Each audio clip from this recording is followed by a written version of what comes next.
muito bem no início, né? Ou seja, é uma dificuldade, temos que discutir até a terminologia, né? Tem gente que fala em revolução até hoje, um distanciamento histórico de mais de 50 anos, tudo documentado, né? E aí, indo como diz aqui em Teolotone, indo de frente para trás, eu tenho para mim, é um tema muito caro, nós vamos falar disso na próxima hora. Eu estudei justiça de transição, direito à memória, etc., né? Lá no, na faculdade, na iniciação científica, então é um tema muito caro, além de vivências também, você vai partilhar, eu tenho certeza, vivências familiares, mas assim, eu tenho para mim, com certeza, que parte daqueles votinhos lá do Bolsonaro se deram muito em razão desse incômodo que os governos do PT provocaram ao revirarem, na verdade, ao lançarem luzes, né, sobre essa página triste da nossa história, que foi a ditadura civil, empresarial, militar, né, com a Comissão da Verdade, em especial, e isso causou um remorso, um ressentimento, um incômodo, essa é a palavra, muito grande. Eu tenho certeza que essa não é uma página virada, exatamente por ser uma página esquecida, né? Por ser uma página não visitada, por ser uma página, enfim, escondida, né, Lu? O que você pensa? Desculpa. Propositalmente, né, João? Eu tenho uma experiência familiar sobre, né, a vivência com a ditadura e também uma vivência familiar com as políticas públicas. Tem até um episódio engraçado na minha vida em que eu estava num ambiente em que as pessoas não gostavam do Lula, e aí a orientação era que eu não falasse sobre política. Eu acho que eu não tenho outros assuntos, não, então já começou a ficar difícil para mim. Assim. E aí, na hora que rolou uma apresentação, tipo, quem é você, o que você faz, assim, em 3 segundos eu já estava, Lula salvou minha vida, a vida da minha família. A gente tenta não romantizar, né, um partido, a gente faz as críticas, tem as questões, mas a história da minha vida, né, a história da minha família é exatamente do meu avô, que foi assassinado na pré-ditadura militar, no dia de Natal, comprando presentes para os seus filhos, inclusive, e era comunista, morava em Brasília, né, já era organizado um partido, e ali ele foi assassinado por um carro de polícia que foi e voltou, assim, né, no corpo dele várias vezes, em cima de uma praça, dentro de uma praça mesmo, assim, subiram com o carro. E aí, a minha avó, que era uma mulher que foi considerada arquivo vivo pela ditadura, na pré-ditadura, né, ela sequer sabia do que estava, né, era tudo muito sigiloso, ela não tinha, a gente pode até depois fazer um debate sobre o machismo nesse lugar, mas enfim, era uma mulher que naquela época não tinha, mas que de toda forma foi considerada arquivo vivo e aí teve que ir fugida com os filhos pequenos, grávida, para o interior de Minas, então se escondeu, passou fome, passou necessidade, como a história da maioria dos brasileiros que tiveram ali que deixar cada filho numa casa, um filho num irmão, cada um sendo cuidado de uma forma. As organizações familiares das pessoas pobres são sempre outras formas de organização familiar. E aí, nesse contexto, né, minha avó teve pensamentos ali, né, de síndrome de pânico, várias coisas, até já idosa, ela tinha esse sentimento quando ouvia sirenes e tudo mais, então são coisas que ninguém consegue indenizar, né, resgatar, enfim, são dores e coisas inimagináveis, assim, que nem a gente da família conseguia ter diálogo com ela sobre o que ela viveu, era meio que um segredo, né, familiar, assim. E a minha família passou realmente muita necessidade, assim, como a maioria das famílias, porque a ditadura militar, inclusive, tinha esse contexto, né, de aumentar as desigualdades sociais, né, da busca já pela privatização, enfim, todo esse contexto que a gente conhece, de que levou o país realmente à fome. E aí, a minha família não teve acesso a estudo, a tudo mais, né? Fazer uma faculdade é uma coisa ainda muito rara, né? Muito distante da realidade da maioria dos brasileiros. E aí, quando vem o primeiro governo Lula, é quando a gente tem os primeiros primos chegando a uma universidade federal, e aí se abriu a porta para que todos nós entrássemos ou a uma universidade federal, ou a um financiamento, né, FIES, enfim. Mas aí alcançamos realmente lugares melhores no mercado de trabalho, então não tem como dizer da minha família sem dizer desses dois recortes, ditadura militar e depois a importância das políticas públicas para a nossa ascensão, assim. Então, passamos por essa dificuldade, mas o que mais me chama a atenção, João, é que junto da gente, talvez 90% da população brasileira também passou por isso. Só que hoje em dia, são esses, talvez, novos ricos, ou ainda pobres mesmo, não conseguem enxergar a dimensão disso, como que a vida melhorou, né, nos anos que tivemos políticas públicas e, sobretudo, a ascensão à educação, né? Então, assim, a gente bebeu dessa fonte por um tempo. Claro, milhares de críticas aqui, temos milhares de críticas que coisas poderiam ter sido melhores, mas, enfim, num contexto, era o melhor que a gente tinha, comparando com hoje, então, fica nítido, assim, que era o melhor que a gente teve, e a maioria dos brasileiros ainda aí negacionistas, ainda nesse lugar de crítica ao comunismo, ao feminismo, sem entender, assim, sem entender o lugar que o proletário tem, né, e que como que a ascensão se veio justamente por isso. Quando eu vejo mulheres contra o feminismo, quando eu vejo mulheres se posicionando contra a própria classe trabalhadora, eu fico com muita dó do nosso povo, assim, porque o pouco que a gente tem, direito a voto, trabalho minimamente, né, buscando ainda uma igualdade, enfim, tudo que a gente tem é por conta dos que vieram e lutaram, das que vieram e lutaram, movimentos sociais, sindicalistas, né, partidos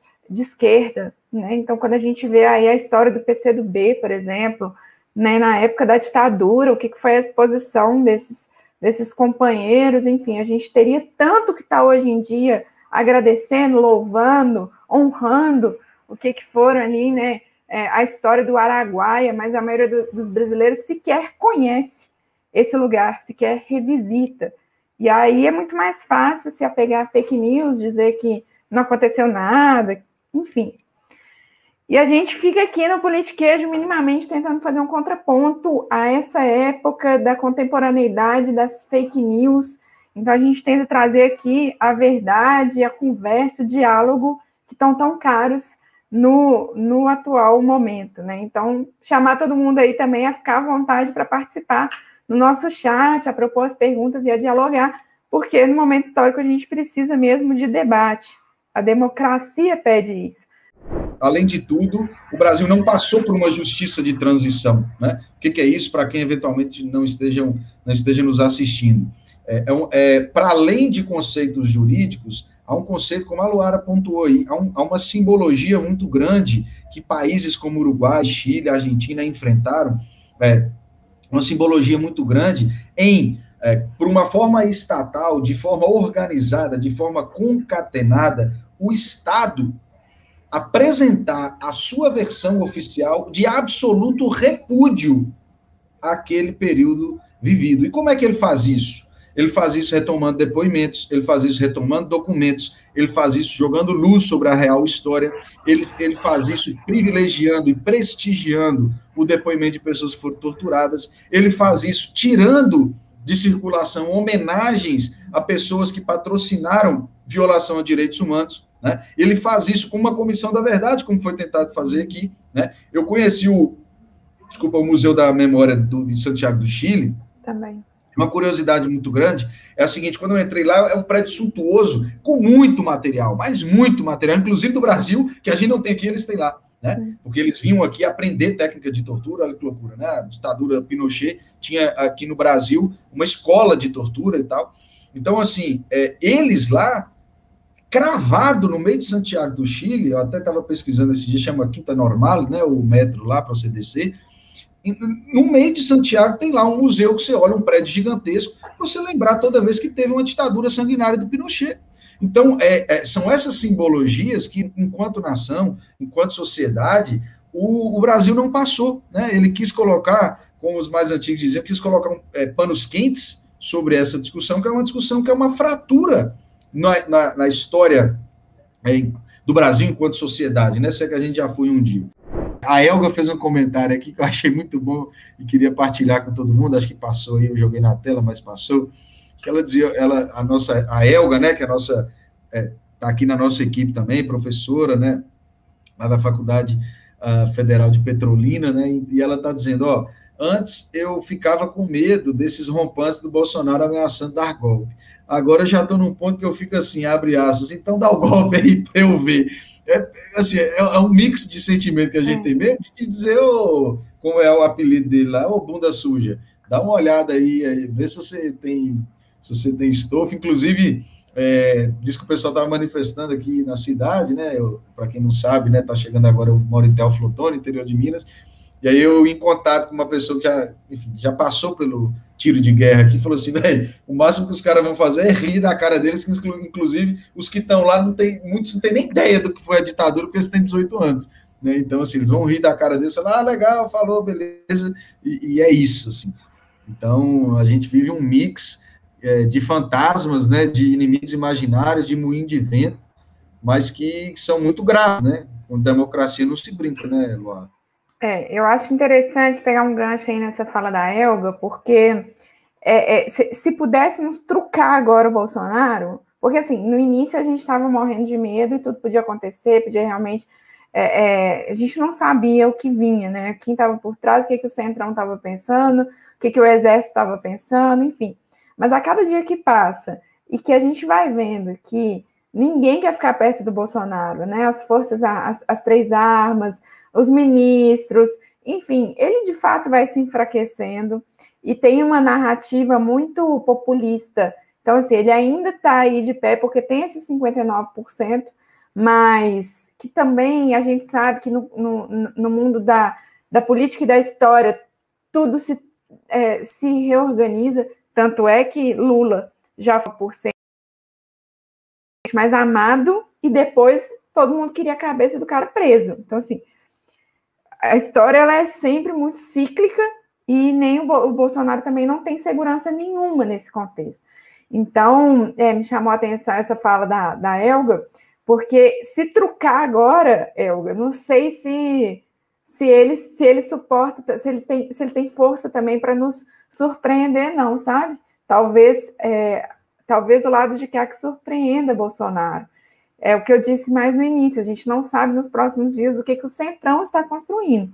E eu acho que passa muito mais por isso do que da força do Bolsonaro, que era uma coisa que eu temia no início. Hoje em dia eu já acho que está na mão de um outro campo, né, de um outro grupo. Porque a gente tem por trás, gente, é a força de milhares de empresas, que a gente pode fazer a crítica, que foram empresas que inclusive fortaleceram a ditadura e tudo mais, mas que essas empresas não vão perder seu lucro para defender uma ideologia falida e um genocida na altura do campeonato, não. Então, eu aposto aí que talvez se trucasse num momento como esse, assim, o Bolsonaro arregava, sabe, João? Não sei o que você acha. Na verdade, caiu por terra a Lava Jato como um todo. Plano de Dallagnol e de Moro acabou, né? O Moro, coitado, não vira nem síndico de prédio, eu acho. Dallagnol foi falar, não sei se vocês viram, o Dallagnol foi falar numa igreja evangélica, na Igreja Batista da Lagoinha. Você viu isso? Não vi, não. Dallagnol Então, e aí ele foi convidado pelo pastor para fazer uma fala. E aí ele chegou lá e o povo foi levantando. Foi embora.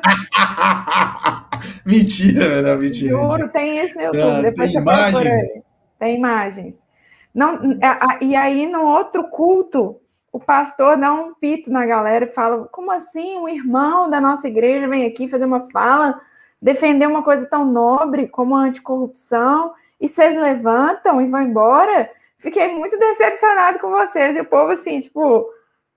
Então, é lento, mas está caindo por terra, entendeu? O que foi uma armação. Então, se a gente tivesse o mínimo de dignidade, era para a gente estar em bloco agora, construindo já a campanha do Lula, porque o que aconteceu foi uma injustiça gigantesca, o cara ficou preso, e isso e aquilo, Lava Jato não existiu, gente. Né? O juiz de primeira instância lá em Curitiba tentando fazer o que ele fez, e Dallagnol em contraposição num projeto pessoal, enfim, com PowerPoint ainda, né? Nem para ser mais sofisticada a coisa. decepção que eu tive com vocês na terça-feira passada. Os irmãos não têm ideia a vergonha que eu passei com a movimentação no culto de tantas pessoas indo embora na terça-feira passada. A atitude da falta de educação de vocês, falta de respeito, falta de interesse, e eu não quero que ninguém saia, por favor. A atitude que vocês tiveram terça-feira passada me fez repensar em ter o prazer de estar aqui com vocês na terça-feira.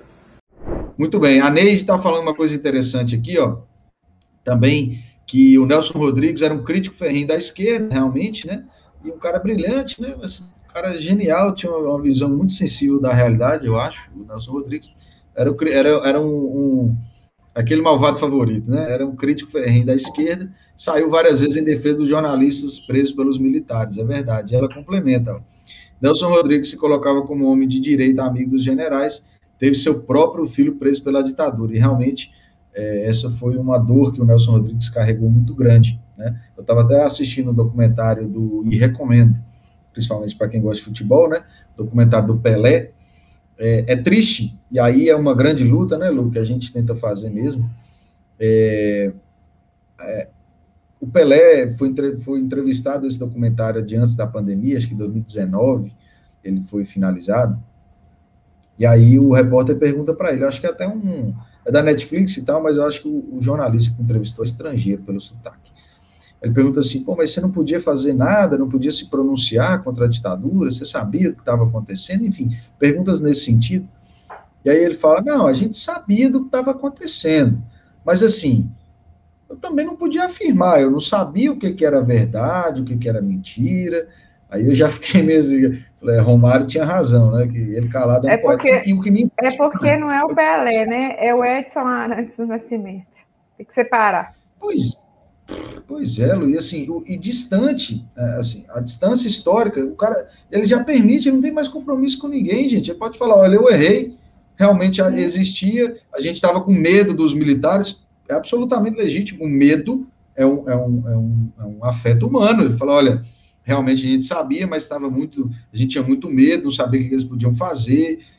O Juca Kfouri faz uma leitura no documentário que ele fala, olha, quando as pessoas se manifestavam, né, o Muhammad Ali se manifestou contra a guerra do Vietnã, ele sabia que era muito difícil alguém entrar na casa dele, pegá-lo e levar para tortura.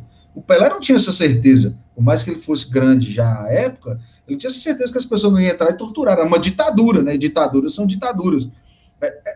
Pode ter sido também, enfim, um medo dele, mas ele nunca verbalizou, né? E seria uma mensagem muito relevante, um cara igual o Pelé fala, olha, realmente hoje eu vejo, talvez a gente poderia ter se pronunciado num jornal, mas a gente tinha muito medo, a gente chegava às notícias de coisas horríveis, podia ter falado isso. Aí ele fala, não, aí ele complementa uma cereja do bolo escatológica, infelizmente, né? Olha, eu tenho certeza que eu, como jogador de futebol, fiz mais pelo Brasil do que muitos políticos que vivem disso. Eu falei, pô, aí, enfim, é exatamente essa cara que você fez aí, não é? Emotion de olhinho para cima e, enfim. Mas essa narrativa populista, né, João, ela nega a política.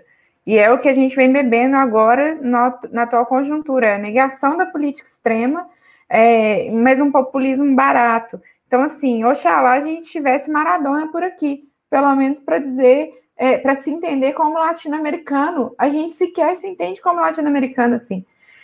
Trouxe alegria para o povo. Trouxe alegria para o povo, mas você podia ter denunciado várias coisas, como Sócrates fez, né, na democracia corintiana. Enfim, eu faço dessa cutucada aqui no João só por causa dos times.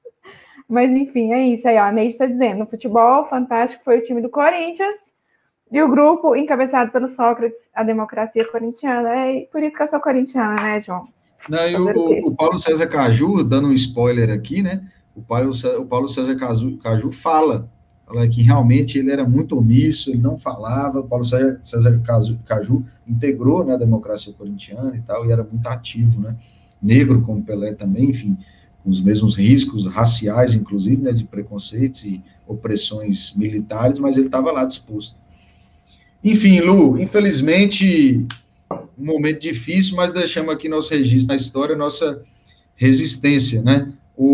A Carmelita, nossa companheira, está falando um negócio ainda mais grave, né, da vida do Pelé, que rejeitou uma filha que era a cara dele, e no leito de morte quis falar com ele, mesmo assim ele não foi lá. Então, assim, é uma pessoa absolutamente controvertida fora dos gramados.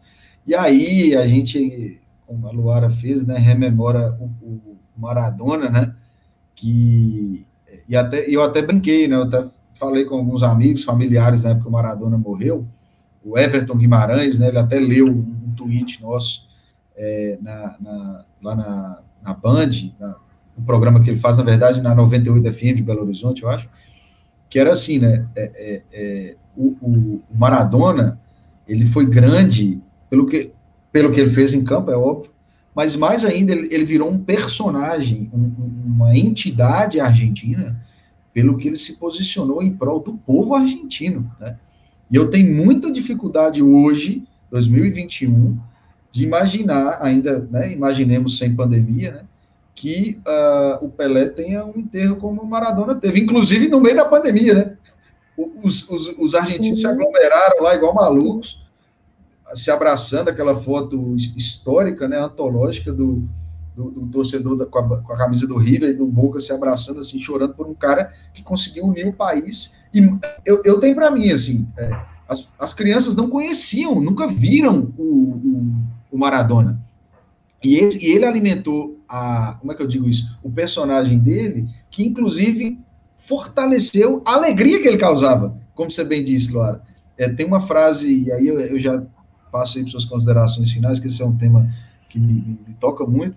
Tem um vídeo que rodou no Twitter, eu chorei muito vendo esse vídeo, que tem um argentino, assim, bem pobre, com a dentição já, assim, falhada, e ele acendendo uma vela lá pro Maradona, com a máscara, assim, pela metade da boca e tal, e ele acendendo a vela, rezando, aí chega o repórter e fala, realmente, ele representava muito para nós, representava muito para nós, não é isso? O repórter fala, ele olha para o cara e fala, representava. Quando eu estava com fome em casa, até foda esse vídeo, quando eu estava com fome em casa, eu ligava a televisão, Maradona estava jogando e a fome passava. Então, vocês imaginem o tamanho, e vamos lá, não vamos ser hipócritas, né? O Pelé também fazia isso com as pessoas aqui no Brasil. O Brasil da ditadura, é óbvio que tinham famintos aos montes e aos milhões. Só que passou isso, parou de jogar, parou de chutar a bola, e aí? Cadê Acabou o play, enfim.